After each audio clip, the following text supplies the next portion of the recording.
monster. You don't belong in this world.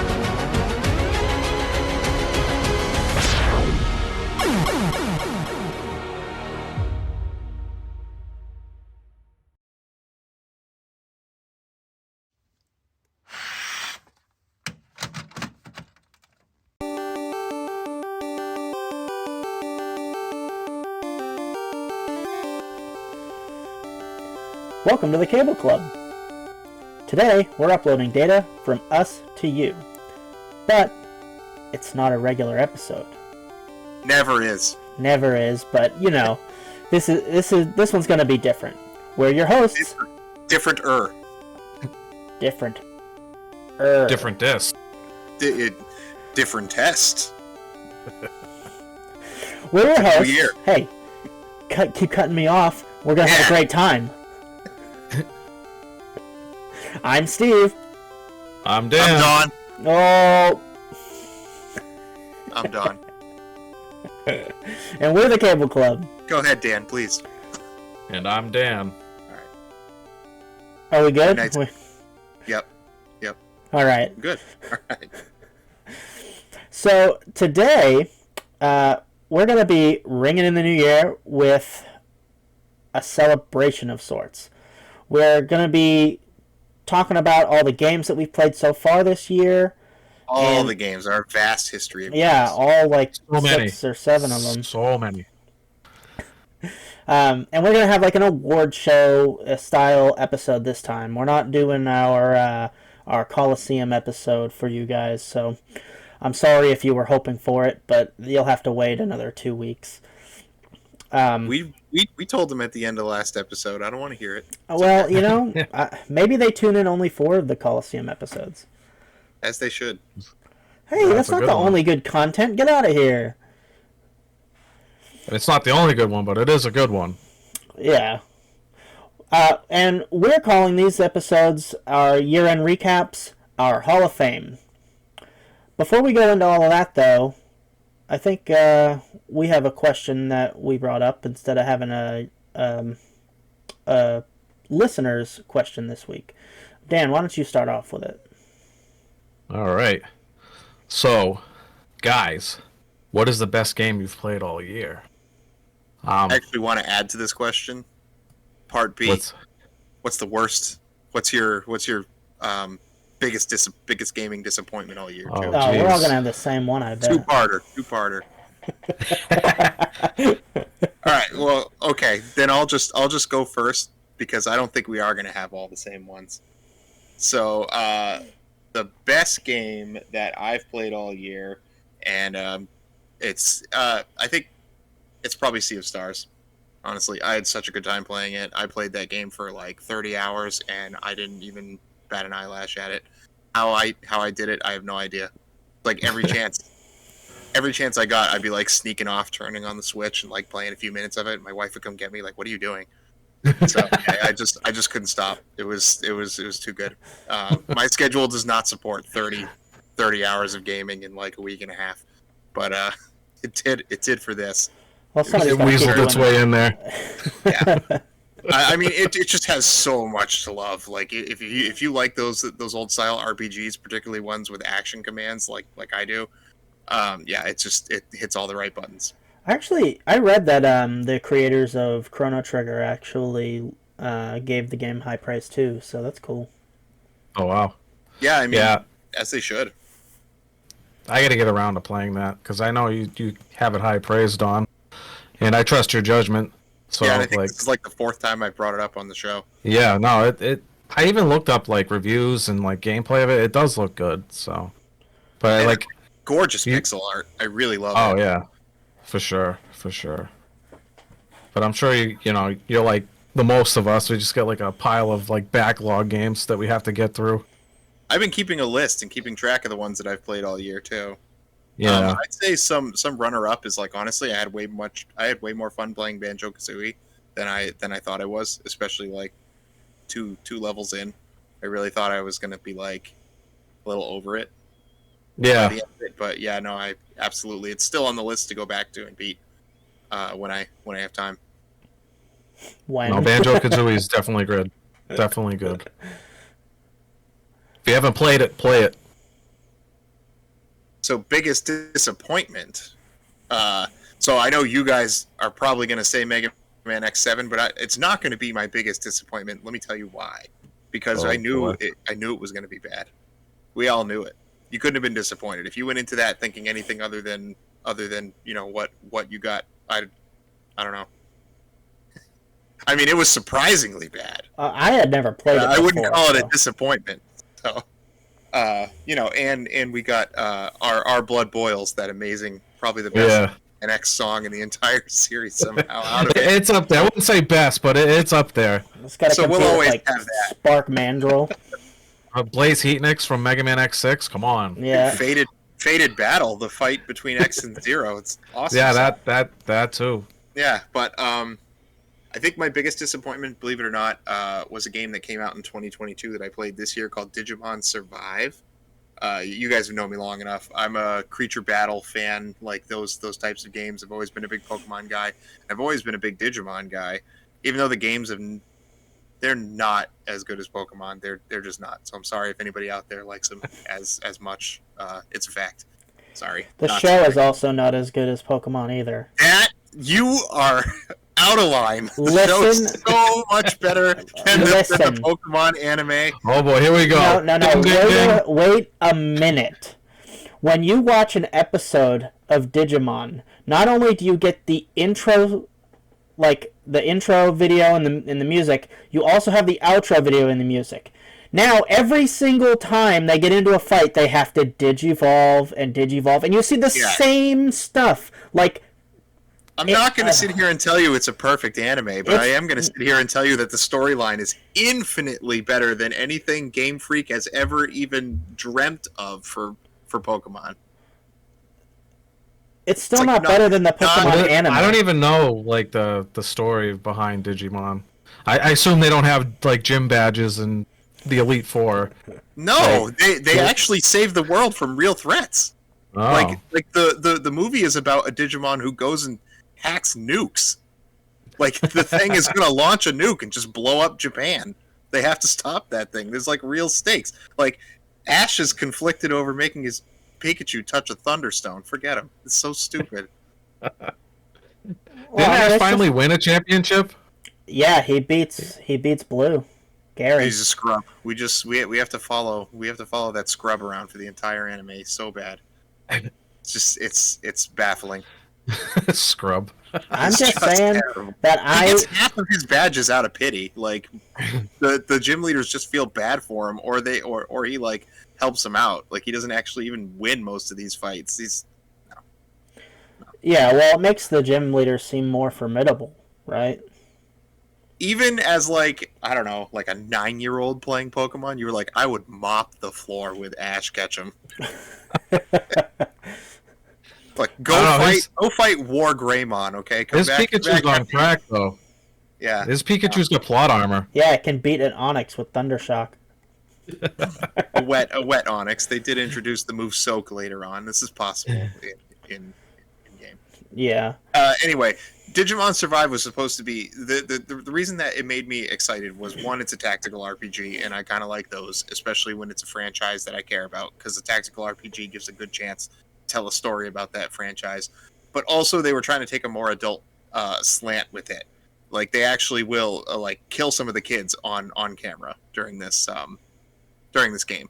I think that the storyline is kind of okay. I think where they fell apart on that game was they made center focus a lot of like throwaway Digimon from the series. Like one of the kids' partners is like Vegemon, and he's a Digimon that appears in like one episode. He's like a side character. I don't know if he's popular amongst the fandom. I'm not really tuned into the community, but I don't know. It just didn't hit what I thought it was going to hit. It was a big letdown. I was so excited to play it, but yeah. Unfortunate. That is my big letdown for the year, even though it was released in 2022. Alrighty. Well, for me, I have 3 games. I'm going to pick one, but 2 honorable mentions is going to be Baldur's Gate 3 and Tears of the Kingdom. I didn't end up picking those because I didn't end up finishing them. To be quite frank, like they're just too long. You know, it's like they're great in the beginning, like they're excellent. Like I feel like the games drag on too long, especially if you want to get close to 100% or 100%. You know, it takes like hundreds of hours, and you know, being a dad, I just don't have time for that, unfortunately. Now, with But Tears of the Kingdom, like I've seen tons of videos out there of like people like getting these ridiculous constructs that can just like fly in the air and just fire. yeah, bombs you to can death. do a lot of customization in that game. You can build like pretty much anything your mind comes to. You can make, which is great. But Like they seem to like hack it for the materials that Yeah, they need, there was a or they have to do some duplication kind of glitch. exploit. oh yeah, see, I don't know anything about that. Yeah, there was a duplication glitch that got patched, but people were like duplicating all their items, and so you'd get hard to get materials and all that. Yeah, no, you can make some crazy stuff in that game, and it's definitely worth a playthrough. But to 100% it, buckle down because it's gonna take you. Same with Baldur's Gate 3. It's just very long game, but it's very story rich. If you're into CRPGs and very big on customization, choices matter, that type of thing. Baldur's Gate 3 is an excellent game. What's But- a CRPG? So from what I understand, it stands for computer RPG, and it's basically just like a point and click. So when you click on the map, your characters will run to it, and kind of like a yeah. Diablo kind of thing. Yeah, exactly. Kind of like Diablo, but it's more slow pace. Battles are turn based. They're not you get 1,000 mobs or enemies on you killing. It's very strategic based, where you can set traps. You can set flammable barrels and then lure enemies near that barrel and then cast a fire spell, blow it up. The game's very big on trying to think outside the box. But again, it's a very long game, and I got to Act 3, and each act is I don't know if you're taking your time, could probably take you 40 to 70 hours each act. But those two aside, the game I actually going to pick and is a lot more tame, game length wise, is the remake of Resident Evil 4. That game, if you guys haven't played it, is astounding. The original for the GameCube, in my opinion, still holds up to this day, but they actually, in my opinion, they one-upped it on. It's great. I really liked the Wii version of that game where you were where you'd use the pointer to shoot. I think Yeah, pretty It good was for fun. that format. absolutely. But yeah, if you're a Resident Evil fan, it's a no-brainer. You gotta play it. Tons of replayability in that game. The game is your first playthrough. I'd say it'd probably take you 20 hours to beat. But as subsequent playthroughs, it's gonna take you much quicker. There's a bunch of rewards for speedrunning the game. When you beat the game for the first time, the merchant will actually sell you a rocket launcher for 2 million pitas, I think it's called, the currency in that game. So if you end up getting a bunch of treasures and selling it, you eventually will get enough to get that rocket launcher, and then you can go through the game and blast through it and get all these other unlockables with that. So you can actually get a lot of the achievements on the hardest difficulty with that thing, which is kind of funny. Platforms is that available for? I believe it's pretty much for everything. I know it's for PlayStation. I believe it's for Xbox. It's on Steam. Switch, I'm not sure. It might be for Switch too. I don't know if it is. I don't think I'd buy it if it was. Has anybody Yeah. seen Mortal Kombat 1 for Switch? I have not. No. I don't buy any graphic intensive games that you can get anywhere else on the Switch. I'm sorry, Nintendo lovers, but the Switch ain't cutting it for me. No, the I am a Switch is Nintendo for lover, but exclusives. not for that. Yeah. I have a PS5. It plays PS4 and PS5 games. I don't need to buy those kinds of games on my Switch. It's just not strong enough, unfortunately. You're in my opinion, you're buying a dumbed down version of the game, graphic wise, for no reason. For no reason, when you can go out. Well, I mean, I guess it's not for no reason. If you only have that's your only option. But if you have access to other platforms, there's no reason to buy it for that, in my opinion. Unless you're like hardcore to like handhelds and all that stuff. Which I mean, I guess you could, have an argument. But for me personally, no. All right, so What's your biggest disappointment this year? my biggest disappointment, and you already said it. I mean, it is Mega Man X7, but that's because like I don't go out of my way to play bad games. Like not to say that you did, but like the thing is, it's like I'll look at like if I'm gonna buy a new game, I'll always look up reviews about it. Like what's the scores? I mean, I'm not like solely based off that, but it is like a big factor. 'Cause, like if I'm buying a game off Steam and I see like the reviews say mostly negative, buy it. Because it's like Don leaned heavily in on his childhood and got burned.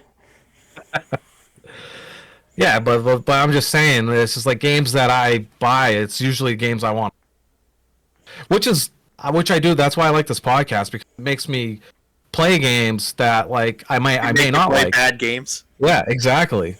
like Splatterhouse, for example. I'm not gonna say it's the worst game ever, but I wouldn't go out of my way to play that. I'll tell you it that. might be a hot take, but I think Splatterhouse was worse than Mega Man X. It definitely was a bigger disappointment for me because I expected it to be better. Yeah, it's a toss up for me. I mean, X7, like, because I'm a huge X fan, and that game is just like it did at Mega Man X dirty, but it did come with some good soundtrack for well, at least some of the songs. Yeah, a couple of them. Only not voice acting, I'll tell you that right now. If you haven't listened to Our Blood Boils from Mega Man X7, I urge you to do so.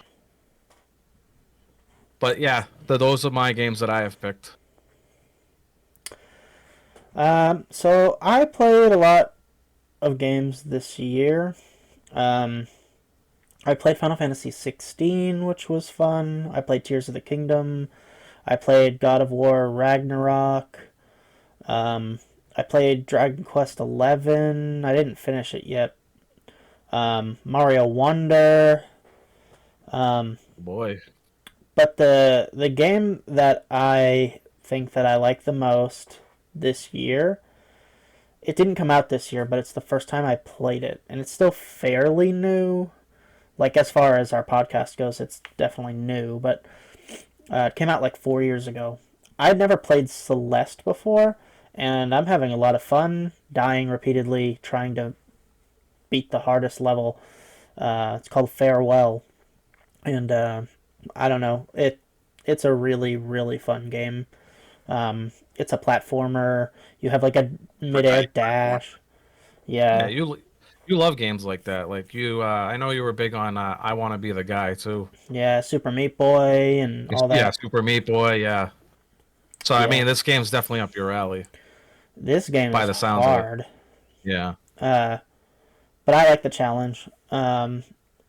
So in the game, just to tell you guys a little bit, there's these collectibles. They're strawberries, and if you collect one, you don't actually get it until you land in a safe place. So, like, if it's in the middle of all these spikes and stuff, you have to collect it and survive. Yeah. Yeah. But once you finish, like, all the game or whatever, they unlock this thing called golden strawberries, and it's something you collect at the beginning of the level, and you don't get to keep it unless you finish the level without dying. Wow. Nice. Yeah, that's pretty hardcore. I think they're on like the Reddit list or whatever, the hardest stage, there's only like 10 people that have it. Wow. Yeah, that's crazy. Must be a very hard stage. I find that really hard to believe that you couldn't just conquer that with enough memorization and grinding. So I also read that there are people like the average death on that final stage to get through it is like 5,000 deaths. My God. Is that something like you want to work towards, or is that like... Oh no, I'm not. Yeah. I don't have time for that.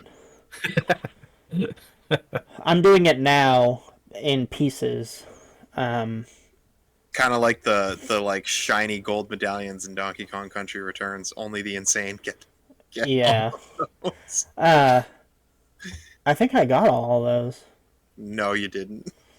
I don't remember. You straight up but did not. Yeah, thought no, 100% of there's the like game. there's like single digit people who have you can 100% it just by getting a medal, but there's like single digit people who have gotten the shiny gold medal for every Okay, Donkey Kong. I played it like 12 It's years ago, and I don't remember. It is super sweet, but you need to be like perfect. You need to be like speedrunner perfect to get these things. It's nuts. Sounds fun. Um, and as far as like the worst game goes that I played this year, I'm the reason that I'm picking Mega Man X7 is because I had never played it before, so I knew it wasn't going to be good by what everybody says, but I had some hope to find something good, and really, it was a disappointment. Like in almost every facet, like I was hoping to go in and being like, oh well, some of this stuff isn't that bad. It was that bad. Um, so It's that's unfortunate. Like every step of the way, it was that bad. I remember Yeah. seeing the trailers for that online and seeing the 3D, and I'm like, oh my god, that looks so cool. Mega Man X 7 in 3D. Yeah. Yep. No, it was horrible. I mean, to be fair, it was my second attempt at the game. Like I gave it a good college try. I think back in like my last year of high school, and I didn't finish because I was like, oh, it really is that bad. So I guess I kind of knew how bad it was, so it wasn't going to be a disappointment to me because I was like, I already I got it Yeah. on day of release. yeah. Oh, the first game that I ever pre-ordered, ever, Final Fantasy X-2. Ugh. Oh man. Yeah, Oh, is that one on our master list? I feel like that has to be on the master I don't know. list. That has to get into the retro decks. Speaking of which, new year, we need to put forth some effort in figuring out games that were released in 2004. That's the year mark. So I think that does encompass most of the GameCube PS2 era. Yeah, Resident Evil 4. Yeah. That came out in 2004. I mean, Xbox 360, I found out, came out in 2005. We're old. So, I'd say most of the library for the PlayStation 2 and GameCube are accessible for that. So that's exciting. yeah, that's a big list of games. All right, speaking of games, we're always speaking of games on this podcast. Are you fellas ready? Because we are going to do our very first ever game on our podcast, and you two are going to be our contestants. All right?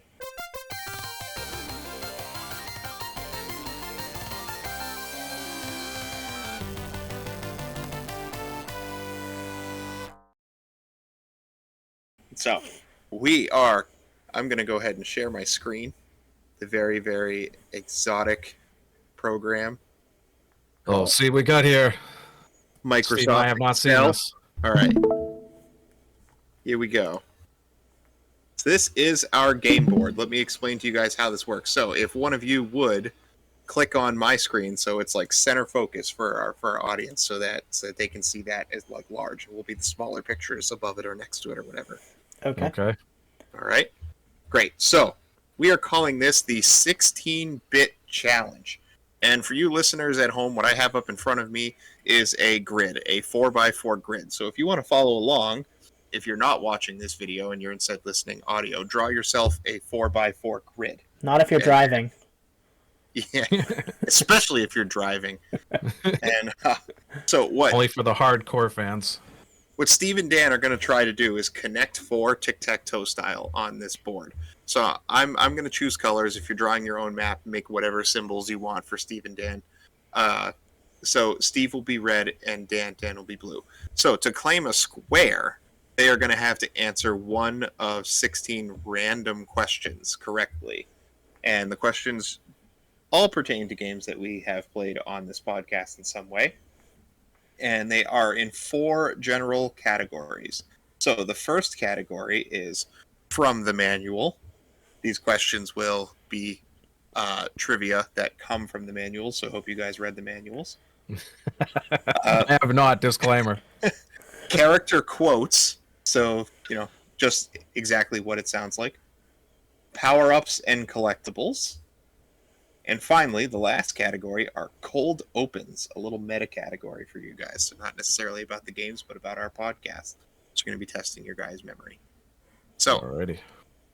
do those rules all make sense to you guys? Yeah, I have a question though. Go ahead. So you say that we get it if we get it right. What happens if we get the question wrong? Do you have another question for somebody else to answer, or does, like, if I got it wrong, Dan gets to guess for this spot? We're going to randomize another question, and questions will come back around. Okay.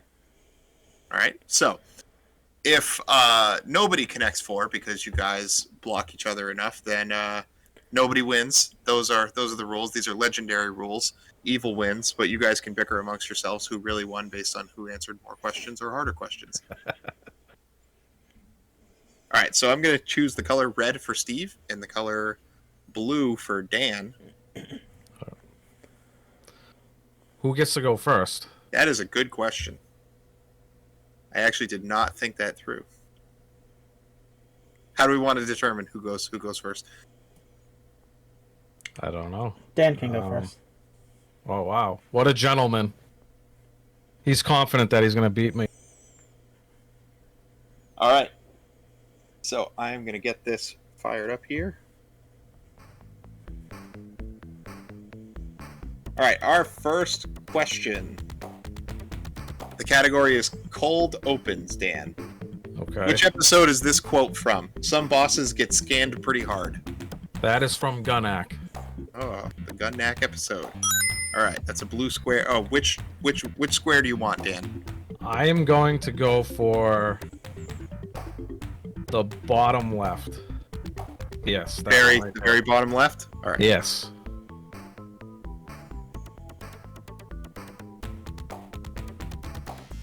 All right, blue for Dan. All right, easy enough. Okay, Steve, this is your question. Character quotes, Steve. At least I've got some leg short stuff. That's Kazooie. Yeah, it's. Damn. All right, Steve, pick your square. C2. I was gonna say Sonic. I don't think there's any dialogue in that whole game. Probably not. Like, absolutely none. The one that you're on right now. This one here? Yep. All right. So, for those of you listening at home, that is the C2. third row down. Yeah, C3, I What? think. No, like a chessboard? C2. All right, C2.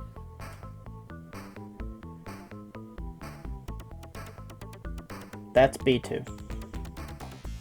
Oh, you're right.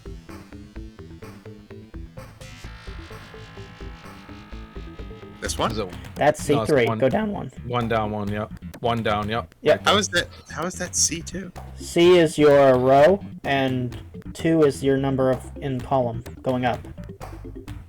Going up. So the Yeah, 'cause bottom one would be C1, and then C2 is above it, then C3. That's how a chessboard works. All right. Okay. I'm gonna hope that everyone knows how a chessboard works. But if not, battleship rules. All right, it's gonna be C3. Okay, so the row is C, and the column is 3. Oh, you're going down. Yes, just the opposite way.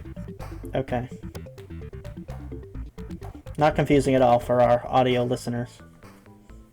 Well, our audio listeners have either played chess or Battleship, so. All right, Dan. Character quotes for you too. I can't believe I'm back here again. What the heck happened? They really made a mess. That would be Zero from Mega Man X7. You are correct.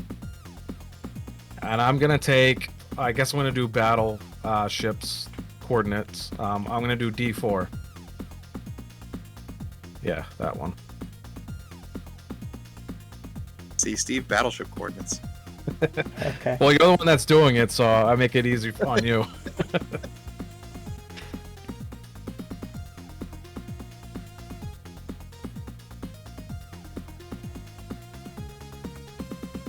All right, Steve. Power-ups and collectibles. This normally unattainable item can be seen from inside a frozen mountain. The Ice Key and Banjo-Kazooie? That is correct. I made these too easy for you guys. I'm so glad you're getting all the Banjo-Kazooie ones. All right, Steve, pick your square. For battleship coordinates, C4.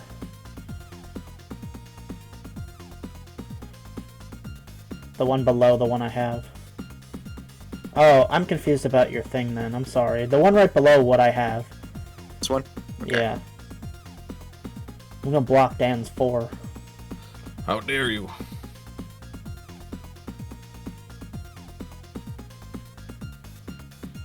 All right, this one's for Dan. This one's going way back, Dan. Oh, jeez. Where did Rick buy his mansion? This is from the my- manual. God damn. Can I get a hint at least? Is it in the U.S.? It's from the Splatterhouse game.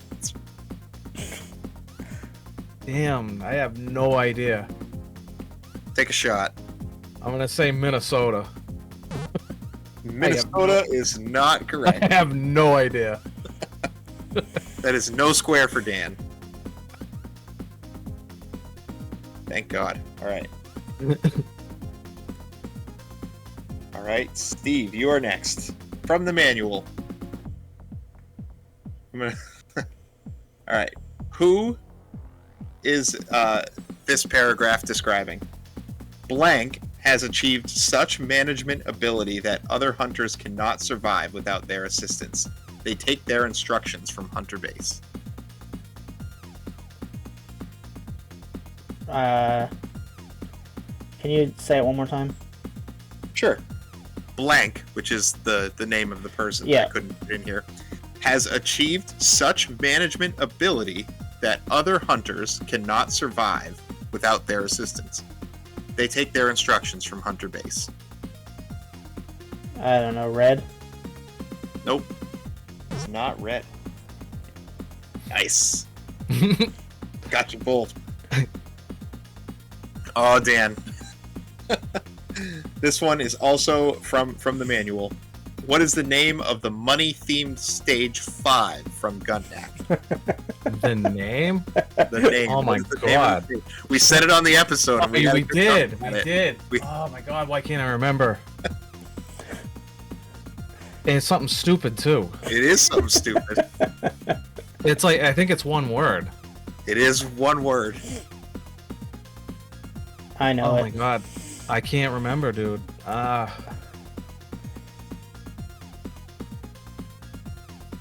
You're running out of time. Yeah, I don't. I'm gonna be Is it editing money? out dead air. Is it money? I don't remember. It is not called money. Money. This Ugh.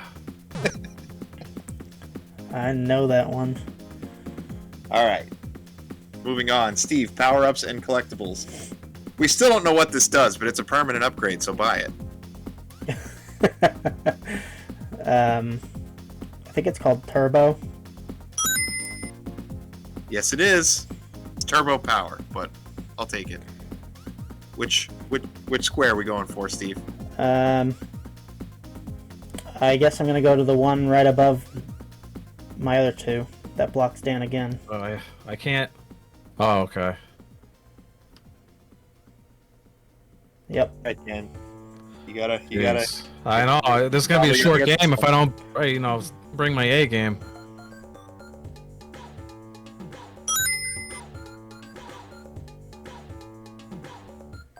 This one's tricky. All right. This is cold opens, Dan. What episode is this quote from? If you played Sonic as a kid, you've built an innate fear of drowning. That is from the Banjo-Kazooie episode. Oh, you got it. C1 to block Steve from getting 4. Or yeah, is that C1, right? Well, I think it's A1 Battleship, but I think it's D1. Oh no, it's C1 Chess, right, Steve? That would be No, that'd C4. be C4. That'd be C4. Well, it's this one here, right? Yeah, that's the one I want to block All Steve right. from winning.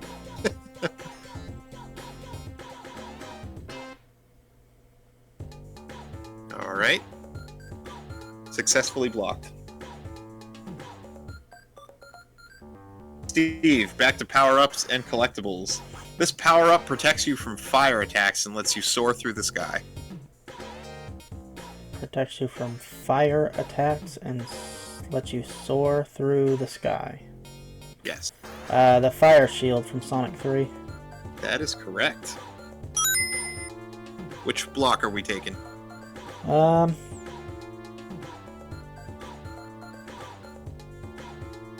I guess it's gonna be...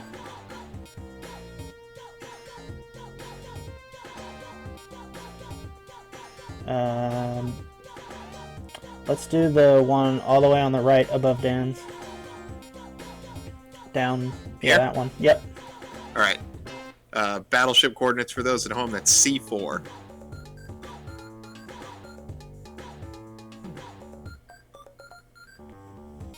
Steve has a rotated T block going over on the right side of the field there. Alright, this next one is cold opens, Dan. Instead of guessing which episode, you have to guess which of the three of us said this quote. Okay. It was, and then they ruined it. Just so you all know, they ruined it. I don't have to name the episode, just who said it. Who said it? Yep. That would be Dawn. Nope. Who said that? Not I. Oh! Then, yeah, God. Alright, back over to Steve. With another cold open. Who is this quote speaking to? So in this quote, we're speaking as someone, and we're speaking to someone else. Okay. You better get in here and clean all those guts up. I saved you, and you owe me. Oh, that's an easy one for him. So is it? I Yeah. had said it, but it was Rick talking to his son David. His son David, yes. What is that? C2, the one you're on? This one, yeah. Yeah, that one. Alright, now we have the full plus sign over here.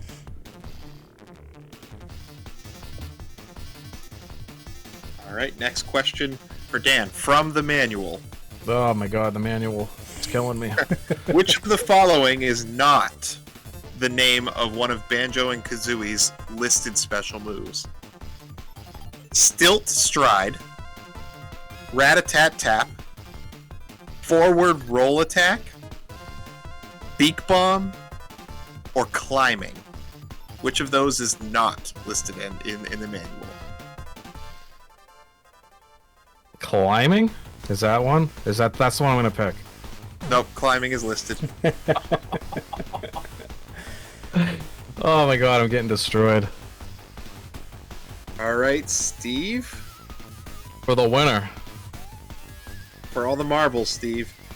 Give him a hard one. Character quotes. Whose quote is this? Sorry, I'm not home, but I have gone to rescue my friends who were captured. Sorry, I'm not home, but I've gone to rescue my friends that have been captured.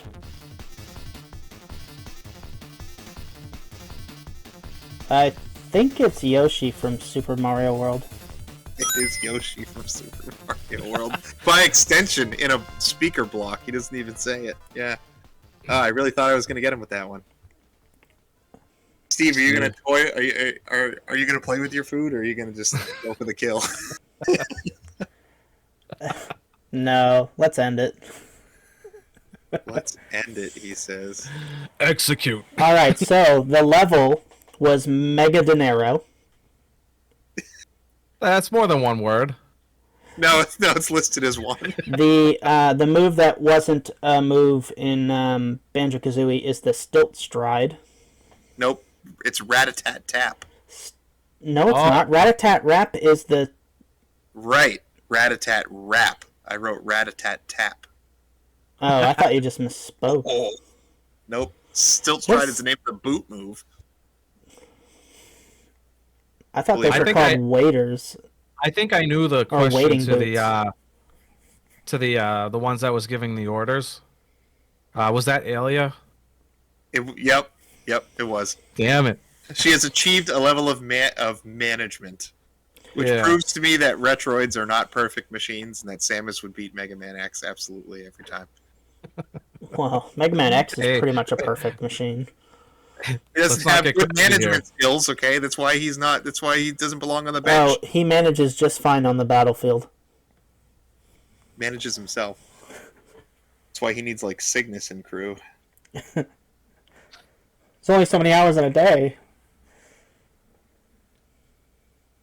So I kind of want to get some of these other questions out here, just Yeah. because. Yeah. Why not?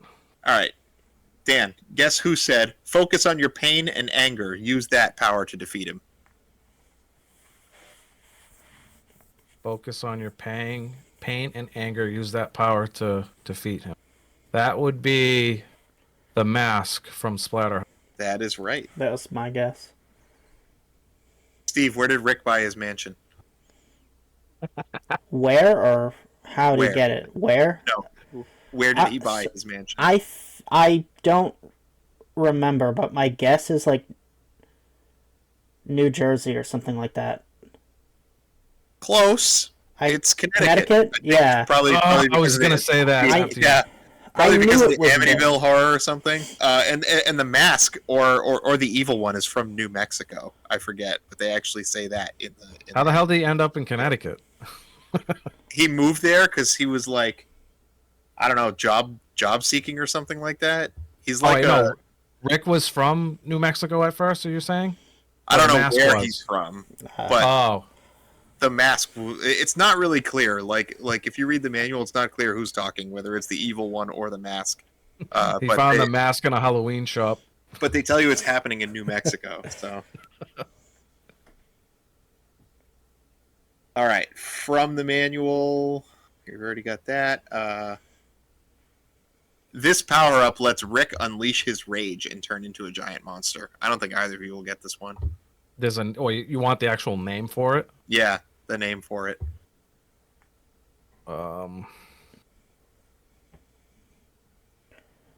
Hyper Rick. I don't know.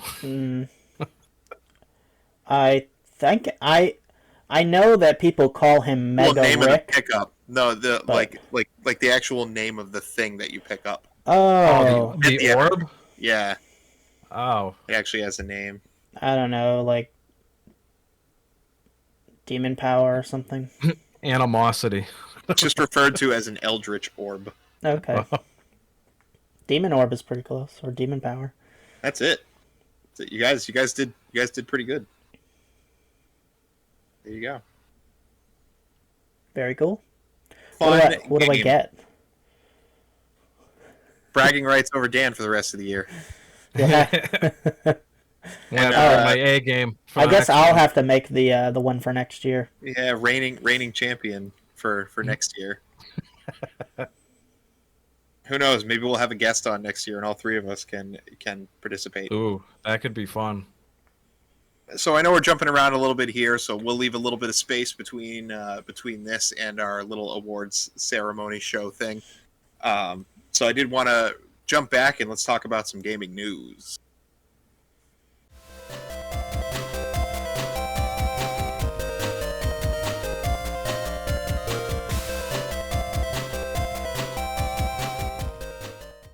All right, so gaming news. We actually have a pretty good cycle of gaming news right now. A couple of stories caught my eye. The first one was from the New York Times of all places. So I typically look at a couple different sources for gaming news. I look at Nintendo Life for Nintendo news. I look at Push Square for PlayStation news, and I look at I think it's just like Xbox.com for Xbox news. But a 13-year-old boy beat NES Tetris. He's the first human to beat. Oh, I've heard NES about this. Tetris. Yeah. So it's been done with AI and hacks and tools and all this stuff, right? But he's the first one to just do it on his own. His name is Willis Gibson. And he says that he just doesn't like newer games as much as older ones. What a champion. That's a kid to of the culture community. right there. Gotta love him. 13 years old. So hate can I explain it a little bit because I looked at this a little.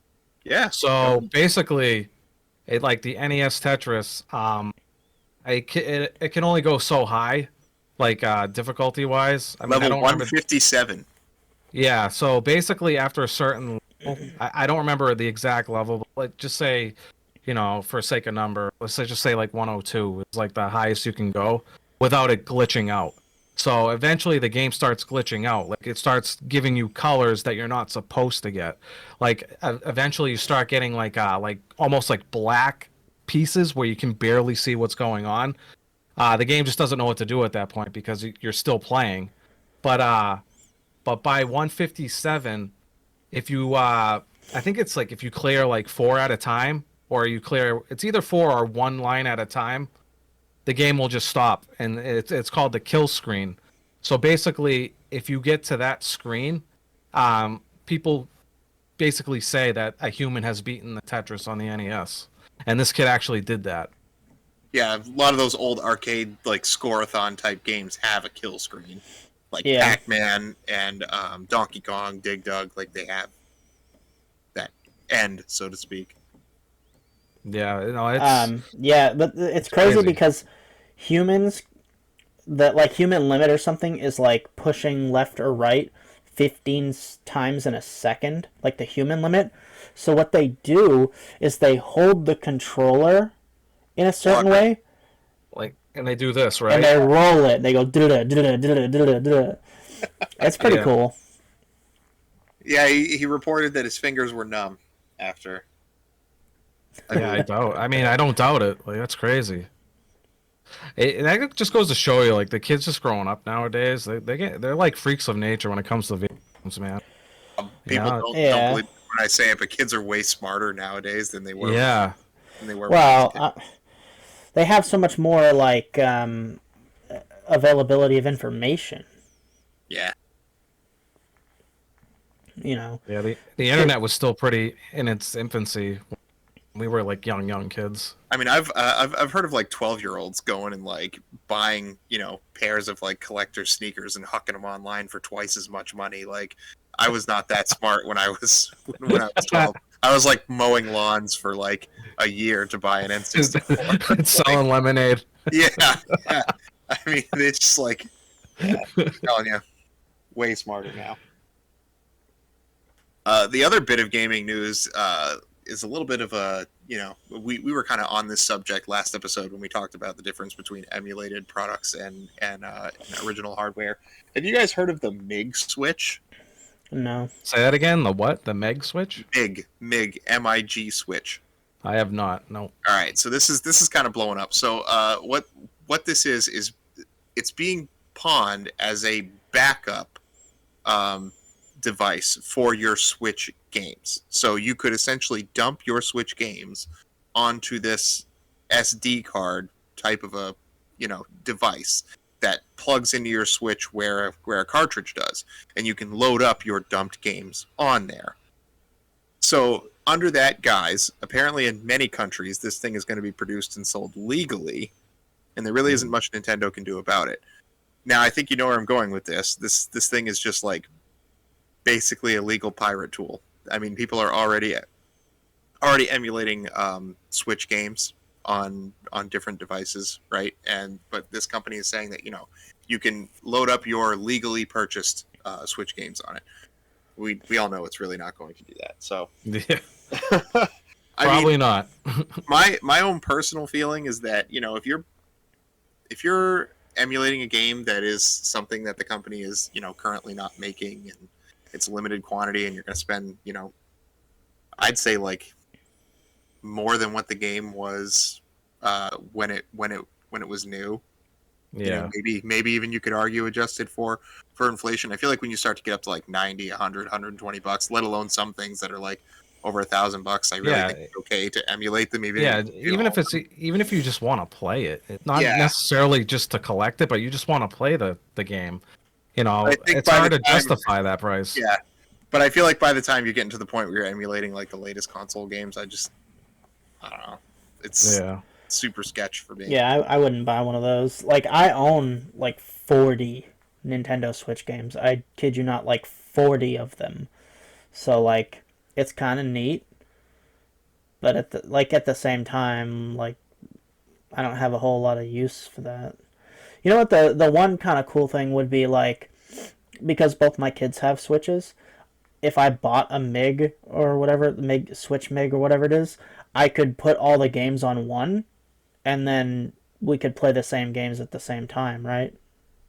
Yeah, and I don't think this thing is totally useless. I think it's great for that. I just think it's unfortunate that it's really going to turn into a piracy issue. Like, people are going to buy these things, load them up, and then huck the preloaded cartridges online for sure.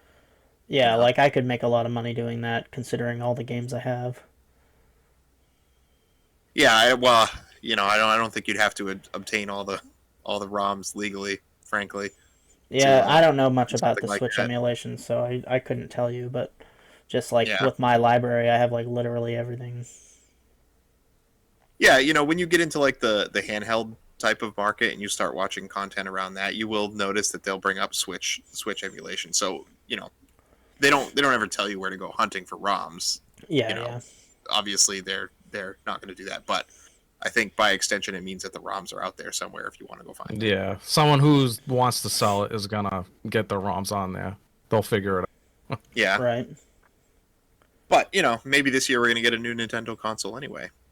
I'm hoping, and Let's- my biggest thing is I want it to be backwards compatible. That's Yeah. the biggest thing. At least with Switch games, please. Yeah. Yes. Please, Absolutely. for the love of God.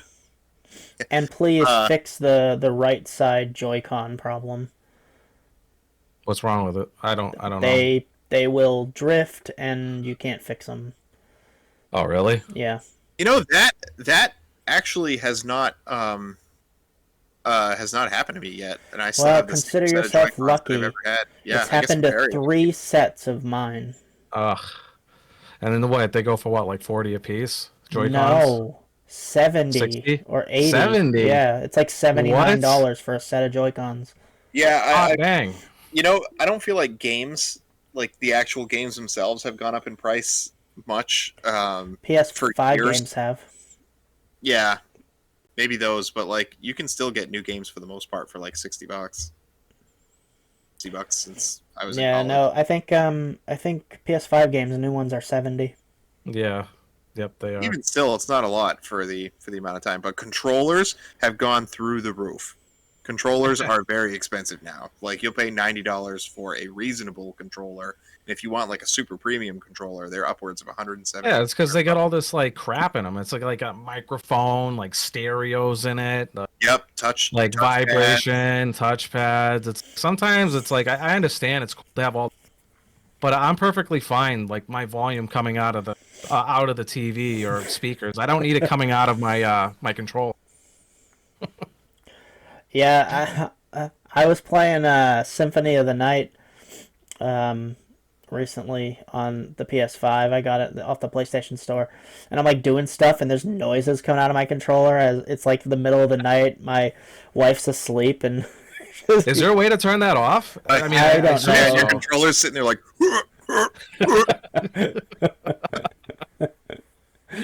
you like go into the menu, it goes like. It'd be cool if your controller was like, "Die, monster!" every time. That's Yeah. what it says. Like when your wife's trying to sleep, and you put that quote in front of her. Die, monster! You don't belong in this world. You know what's sad though is if you play it on the PlayStation 4 or probably the 5 too, it's a different set of voice acting. I know people like to rag on it for the voice acting, but I think it's so iconic. Anyway, I love the deep voice that Alucard has in the original. Anytime I hear Alucard speak, that's the voice that's in my head. It's just I can't think of any Yeah. other voice. Do you have any more gaming news, Don? I mean, so Pokemon Indigo Disc DLC came out since we last recorded, which is kind of cool. If you're into that, Pokemon Scarlet. Is that the and Violet. DLC for Scarlet and Violet? Second DLC. Second. Oh. The first one I- was the teal mask. I haven't beaten Scarlet or Violet. I think I have like 2 badges. I played it. I liked it. I did some end game stuff. I really like the direction they took with the end game. The game gets infinitely better once you're done with it. If that makes sense. Yeah. But, I feel like I don't know. Maybe it's just me, but I feel like the actual playing of the game has took a nosedive like further the game goes on, like the generations go on. Like I really loved like the gold and silver story. It was like so perfectly well done. I think ever since then it's just been getting worse and worse and worse. Maybe there's one better than the other, like A lot of people in like in Ruby the mix. Sapphire, but Yeah, I mean, but I'm sure there's like one or two that's like, that beats like others, but like I don't know. It's just like the ones that I've played, it's just they're just not as good in my opinion. as I you mean, got older, you just started getting more and more of a skewed view Like, of well, Pokemon. Happens the to a lot of last one I people. the last one I played was Sword and Shield, and the story is like non-existent in that game. There was a time where I went from like literally gym badge to gym badge, like back to back. And I'm like, usually there's like filler in between. And I was like, this is the pacing in this game is like horribly off. Yeah, there's not it's, a it's lot of like like it's like open world, right? kind of. Something like, well, some of it is, yeah, but like it just I didn't like the pacing of it. It was Well, the just thing so like about weird. Sword and Shield is there isn't a lot of like in between like sections. Like let's just look at Red and Blue for example. The SSN, like there isn't something really like that. Or like going through Rock Tunnel, it doesn't feel like that in any Yeah, areas. Or stopping like Team Rocket or something. yeah, the game Yeah, corner. there's always like a back Yeah. and forth of like gym badge stuff, gym badge stuff, gym Yeah, badge and stuff. Sword and Shield not so much. There's like little bits here and there, like, Eternatus and there's like the trying to get into the dark type Pierce's gym and Yeah, little stuff like that, but but it's not the like same. but like the Pokemon games, it's like you want to feel like a sort of progression. Like you want to feel like the gyms are like harder than the next one. So going from gym to gym, like it feels like the difficulty is not there. It's like I could have went here and still beat you. I didn't get any stronger. Having Like I just EXP all for all your Pokemon like early, it's yeah. just like I just That's the Mind way that, I I felt. just wish the challenge was there too. Like my problem with Scarlet and Violet going through the game was not the content in the middle because you could do basically your fill of it. Exploring was cool, but the problem is they let you go everywhere, but they don't scale the gyms to the badges that you have. So you might like I fought the last gym leader like fourth or fifth, Ugh, and I don't like that. and I was like, "Whoa, this is really hard, right?" But I managed to beat him, and then I went and I like found like the second gym leader and just totally rolled him. Like their Pokemon were like, I don't know, like a third my level, and I was like, "Well, that's kind of cheap." Like you couldn't even scale Yeah. them. Yeah, I think you need like a scaling system. Yeah, so I had that problem with it, but if you like to play those games and you want to get to the point where you have like a decent team and hop online and battle, I think they do a tremendous job of quality of life improvement still. So I don't know anything about the DLC. I'll be honest, I'm probably not going to return and play it just because I want to play other things. yeah. And I'm not so interested in trying to do like Wi-Fi battles these days. So but if you are into it, there are two shiny new DLCs for you if you haven't turned that game on in a while. Did you guys see the any gameplay or trailers or anything for the new Prince of Persia? It looks pretty cool. No, I have not. I've seen a little bit. Yeah, it does. Yeah, it's seeming to gain some traction. Yeah, it's I like think a 2024 is going to be a good year for us. Is it as dark as like the as they've been going? Like, cause I know like the first yeah, one it's was like kind of like, warlike. yeah, it was kind of like on the light side, but as like the series progressed, it got dark. Well, the first one you're in a dungeon, like Yeah. on the old like computer version. Oh, that you're talking about that one? That Yeah, well, like the old Prince, the old first one. one, yeah. Yeah, the very old one. Didn't yeah, but then they remade it, right? Like kind They of like a remade it, reboot. like it's been Or, re-released so many times. The yeah, original. yeah. I don't know, like, cause then you got Sands of Time. Does that like follow the same story or No, just a reboot? no, it's just like a reboot for the series. Oh, okay. I got you. I remember playing the second one. He's got like the dual blades on each arm. Yeah, He's like a badass in that one. it was a hack and slash kind of game. Yeah. All right, do we want to move on to the next section? Go ahead and move on. So, I think that this New Year's celebration will probably take a different shape next year when we have more episodes under our belt. If you've been a loyal listener, you know we don't have that many episodes out. We didn't start doing this that long ago. So we're going to have a little bit of an award show where we are going to award arbitrary awards to different aspects of the games we played. But we're going to start with the two big enchiladas, which are what is the best game we've played on the podcast, guys? I don't think I need to review the nominees because there are only 6 games that we've played on the podcast so far. For those of you who haven't caught every episode, they are, in order, Splatterhouse 3, Mega Man X7, Super Mario World, Sonic 3 and Knuckles, Banjo-Kazooie, and Gun-Knack. So those are our nominees. Okay. So I feel like we can discuss this. Yeah. But I'm going to go ahead and say it's probably Super Mario World for me. Yep. That's what that was going to be my pick too.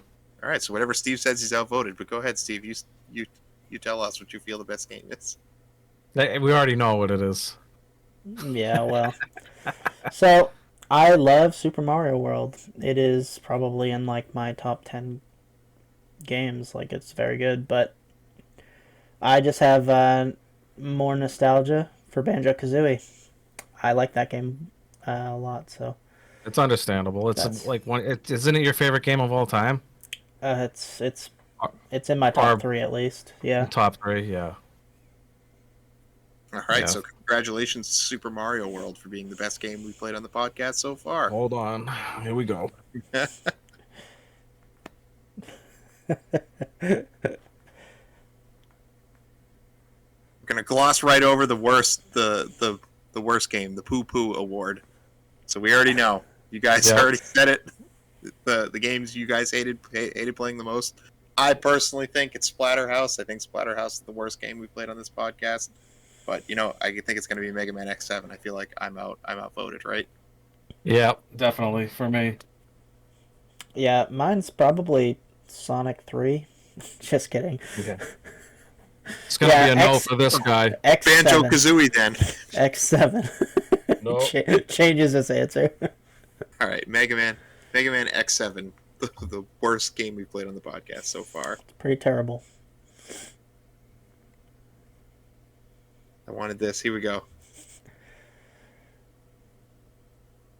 Did you guys hear that? No. I'm playing with the soundboard. Oh, it's only for my benefit. Oh Playing boy. with the soundboard Yeah, over I don't You hear guys anything. hear it. It's just me. Oh, Discord. Imagine all the people playing with that soundboard feeling like they're funny and it's just for them. It's just like basically a squeaky toy to play with as an adult. All right, so we're going to move on to some more fun categories than those, but those are obligatory. You have to get them out of the way, right? Yeah. All right, so I want to talk about the best move. By move, I mean a move you can execute as a playable character that progresses you further in the game somehow. That has a name, okay? Best move, huh? Our nominees are what we called the water bomb from Gun-Knack, which is all the like little raindrops flickering down. The Wonder Wing from Banjo-Kazooie. Supersonic from Sonic the Hedgehog 3. And what we call the breadsticks, which was the move executed by Super Rick from Splatterhouse. Where's By the collecting spin jump? the Eldritch Orbs. Yes, by collecting the Eldritch Orbs. Where's our spin jump? Oh, yeah, we that's don't have another Spin one. Jump on there. Spin Jump's pretty good. I don't think Spin Jump is in this weight class, guys. Probably not. I think for me, maybe I'm off base, but I think it's Supersonic. That stuff's insane when you get it. Yeah, it's OP. It's supersonic for me. Well, you don't start with it though. I feel like breadsticks is pretty insane, but I mean, it's a good screen clear, yeah, for sure. I mean, you can just spam it. You can just spam it. You know, you can go from room to room. You know, you still have to chase enemies around as Supersonic. You just. I mean, Don isn't wrong if you like think about it. If you think about like a per game basis, That is pretty OP. Yeah, you walk into a room, you Hulk out, you spam breadsticks until everything's dead, and then that's it. Yeah. I mean, I think it's like for me, it's like I'm thinking about like the shiny factor of it. It's like, ooh, he's all like Super Saiyan looking and stuff, and he's invincible. But like, if you really like get down and like think about like mechanic wise, you definitely have a good argument for the breadsticks. So Make you invulnerable, but it does make everything else dead. yeah, it's tough for me because I'm thinking of it by a per game basis and which one is like more stupid in their own game. And furthermore, breadsticks is the only move in that game. Yeah, I You mean have that thing other moves, but destroys you that just thing don't use. absolutely destroys bosses too. So I mean, I think I was quick to judge. I think. Um, I don't know though. I think I'm gonna go with the Splatterhouse one actually, because, like I said, by per game, that move is so ridiculous. All right, we're gonna give it to Splatterhouse's. Uh, I'm sure this move has a real name, but we're gonna go on calling it breadsticks. Yeah, that move is very strong. What's Yeah. It funny really is is. I looked at the manual too, and I probably read it, and I don't remember it. But for those of you who haven't seen the move, listening, he like almost looks like he has softballs under his skin that like expand outward and then contract back in, and they're all like veiny, and he's not Yeah, wearing a shirt, so he's a white dude. Um, so they kind of look like bread that has like marinara running around them. So Steve called them breadsticks at one point, and that's just what we call them. yeah. It's the breadstick. And then like you can basically use it like right from the get go, beginning of the game. Like at least with the Sonic upgrade, it's like you literally have to collect all like these Chaos Emeralds, and that can take quite a bit of time. If you're especially if you're not really good at the game, you might not even get it. So yeah, just like how accessible it is too, and for how strong it is, that's my pick. That is our pick for the best move. The best move of 2023 is breadsticks from Splatterhouse. All right, guys. Next up, best musical track.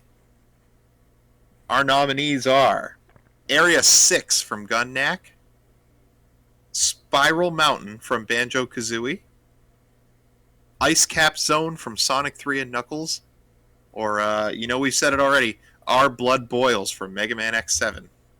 If you guys can stomach giving Mega Man X7 a single award, it's going to be this one. Yeah, it just might, because that is my pick. Is Blood Boils from Mega Man X7. I really Same. like that song. Definitely. I'm standing firm with that one. And I'll edit in a sample of that music so you all can hear it just so we know what we're up against here. What do you think, Steve? Out of those picks, what's your personal favorite? I think it's Our Blood Boils. It's just so good. It's sad because Ice Cap Zone is so good, and it's a much better game, and it really shouldn't be losing to that game anything ever, but it does.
It All right. happens. our next award, our Dundee Award, TM, is going to the worst playable character among the games that we've played. We've got some real stinkers for you. All right, so we have Rick from Splatterhouse. He is the only character you can play as. He hits like a pool noodle most of the time when he's not using breadsticks. Knuckles from Sonic and Knuckles with his short, shrimpy little jump height. The Washing Machine from Banjo-Kazooie. Or Zero from Mega Man X. Mega Man X7. Zero's not a bad character in the rest of the games, but in X7, Yeah, just he's the just worst. try it. In those, out of those, I'm gonna go with Zero. I couldn't. He likes the Washing Machine more than Zero. The washing machine plays just like regular Banjo. Yeah, fair enough. Yeah, I mean, it's hard to say the washing machine if he just plays banjo. For me, I think, yeah, it's got to be Zero. He's practically unplayable in that game. He's very much unplayable. And I tried. You guys know I really like Zero. I really, really tried. I was like, I'm just gonna make a Zero save and I'll upgrade him. I'm sure he gets better. No. I can't get over his jump slash. I really can't. Yeah. He does a full 360 spin before he actually swings the saber. Never mind that. His hitbox and the depth perception in that 3D game is so insane. Like you can't touch a boss without it touching you. Like it's just he needs like a longer saber or like just a bigger hitbox in general. Something. It's terrible. Something. And he'll never get it because this game is over 20 years old. So, see you later, Mega Man X7. I think they should have just remade it for the Legacy Collection and just made an entirely different game. Just not had that would have been nice. Just remake it like the other ones. Yeah, it would have been a much better game. Something else. All right, so our worst playable character is Zero from Mega Man X7. All right. This next award is called the Best Unsupporting Character. It's exactly what it sounds like. Characters that are supposed to support you that do not. We have Alia from Mega Man X7. We have David from Splatterhouse. We have the Shopkeep from Gunnak, who doesn't tell you what Turbo Power does. And we have Bruntilda from Banjo-Kazooie. My pick is gonna be David from Splatterhouse. It's his fault. If he didn't exist, the evil one wouldn't be able to do what he does, Just saying, it's his fault for being... Yeah, and not only, like, all that, he doesn't do anything helpful either. Can't even keep himself alive long enough for you to get through the level. No. Terrible. What is it? Gives you, 3 minutes or 5 minutes? Listen, if you're doing worse than Alia, okay, whose job is stating the obvious at every possible second, I don't know. It's bad. Sorry, David. Yeah. I just did want to stop and rag on Alia a little bit more, huh? Yeah. For all the memes out there that make fun of Navi from Ocarina she is even worse. He's got nothing on Alia. At least Alia is optional, I will say. In some of the X games, they do stop you to listen to that crap, but at least in 7, you can just keep going, which is kind of nice. Still gonna hear it, though.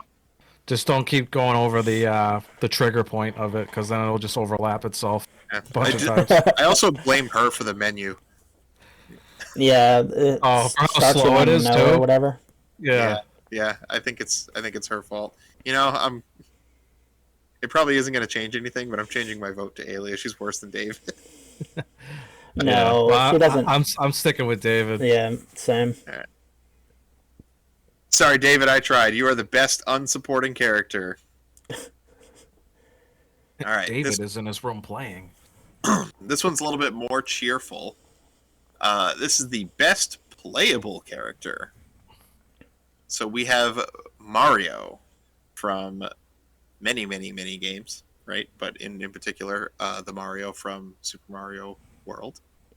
We have Banjo and Kazooie, because I think they are one. We can all kind of agree on that. We have Tails from Sonic 3 and Knuckles. And then we have the savior himself, Mega Man, from Mega Man X7. Some good picks.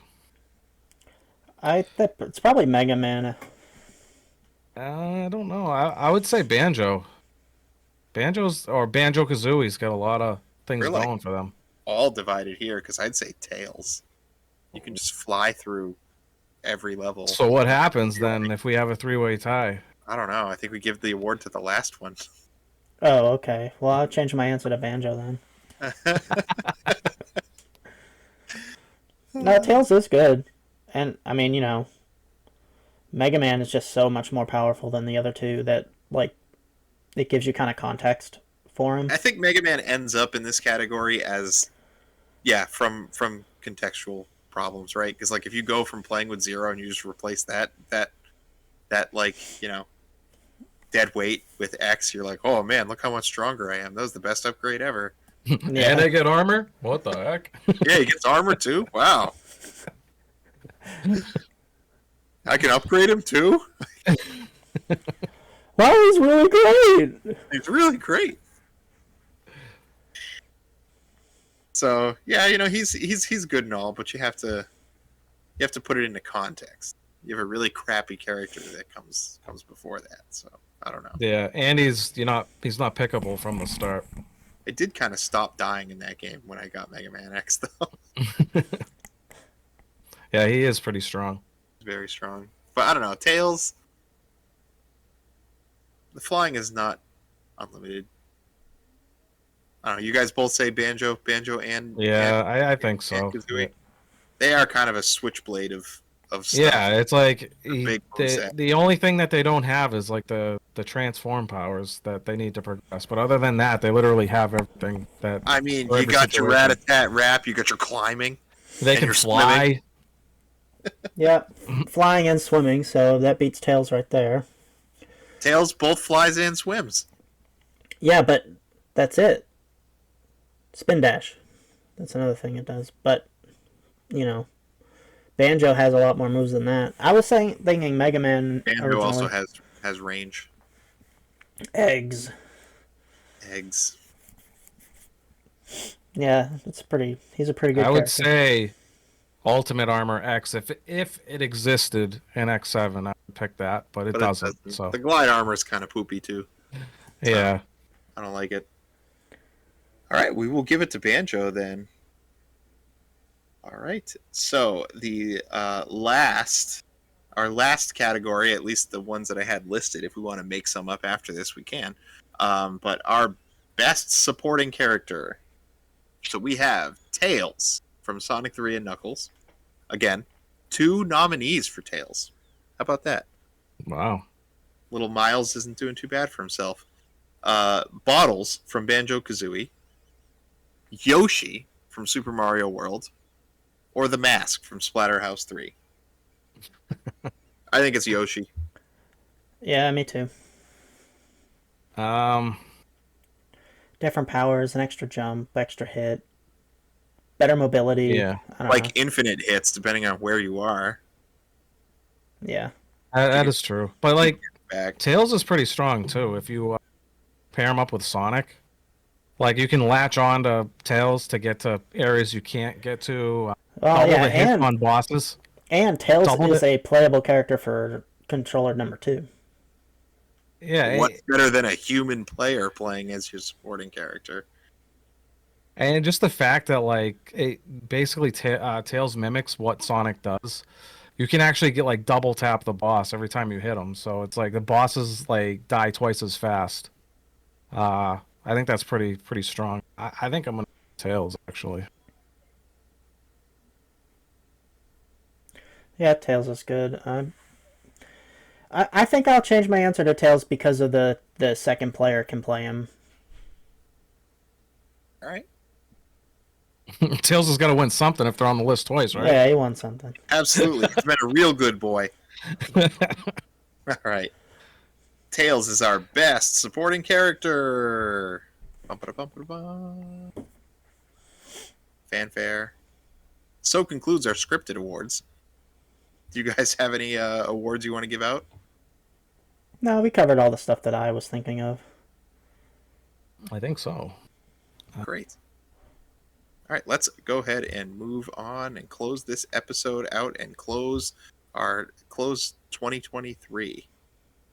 All right, so I wanted to close out with a New Year's resolution, fellas. So, I don't have to reiterate it for you guys, but we are a new podcast, and we've just kind of been experimenting, spitballing for the last 5 episodes, this being the 6th, and I think we should set some goals or resolutions for us for this year, and maybe some things that our audience could expect from us going forward.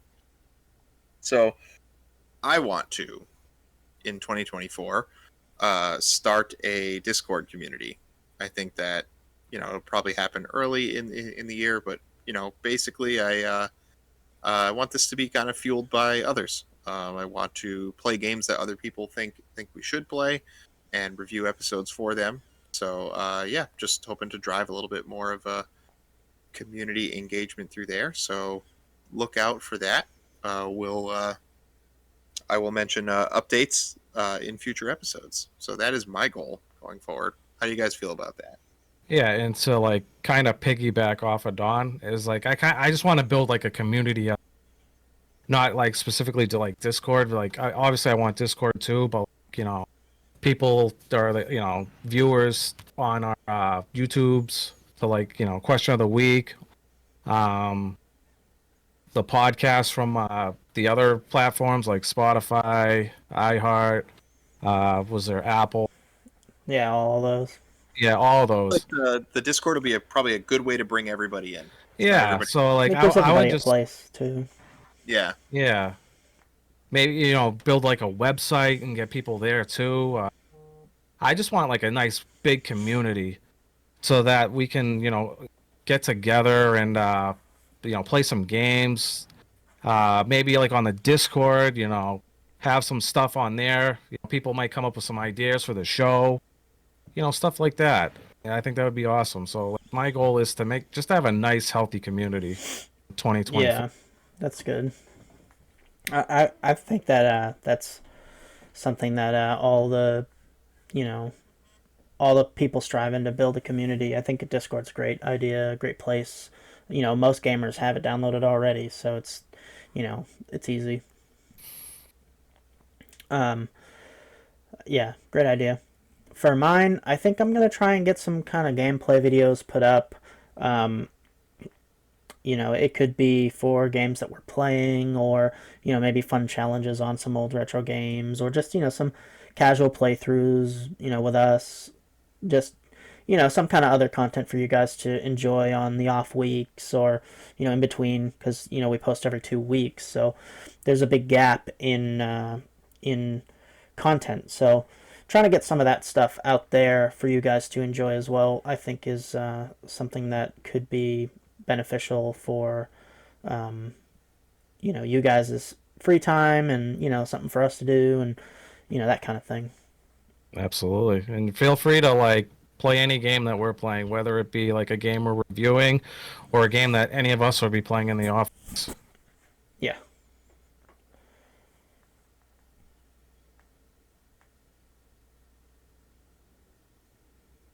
So looking forward to 2024 and a whole year of podcasting. Don't worry, guys. We're not going anywhere. We know our traffic isn't anything to speak of right now, but don't you worry. I think we speak for all three of us when I say that we really enjoy doing this anyway. Yep, absolutely. Look out for those changes. Okay. You guys want to talk about next episode? Yeah. Sure thing.